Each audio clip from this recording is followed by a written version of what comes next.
This incident occurred 2.5 years ago at a residence on Whitetail Circle in Conover. Yesterday, the defendant entered a guilty plea here at Catawba County Superior Court, and he received a minimum 26-year prison term. The victims in this case were a mother and son. 27-year-old Gonzalo Salinas Cisneros of Conover was sentenced to serve a prison term of 26 to 33 years for his role in the October 2019 murder of 2 people. The Honorable Gregory R. Hayes, Superior Court Judge from Catawba County, imposed the prison term. The sentence was issued following the defendant's guilty plea to 2 counts of second-degree murder during Catawba County Superior Court yesterday.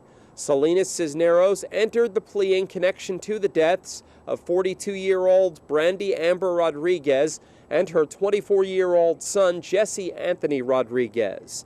During a late-night patrol, October 13th of 2019, a deputy with the Catawba County Sheriff's Office was approached by the defendant, who indicated there were people who needed help in a nearby mobile home. When deputies responded to the residence and entered, they found both victims deceased from apparent gunshot wounds. A witness who also resided at the home and had called 911 told deputies that Salinas Cisneros had shot both victims. The defendant was found and apprehended a short distance from the residence. Other witnesses at the scene told deputies that the defendant began firing shots in the mobile home, striking both victims. Investigators recovered a 9mm handgun in a bedroom of the mobile home, along with multiple projectiles and 7 spent shell casings. Projectiles recovered from the victims during an autopsy were sent to the North Carolina State Crime Lab, where they were compared to test firings from the handgun recovered at the scene. Results showed they were fired from the handgun found by investigators.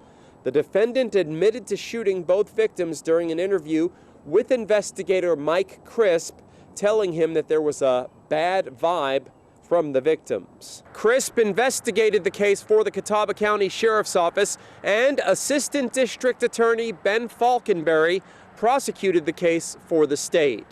Reporting from the Catawba County Justice Center in Newton, I'm Rob Eastwood, WHKY-TV News.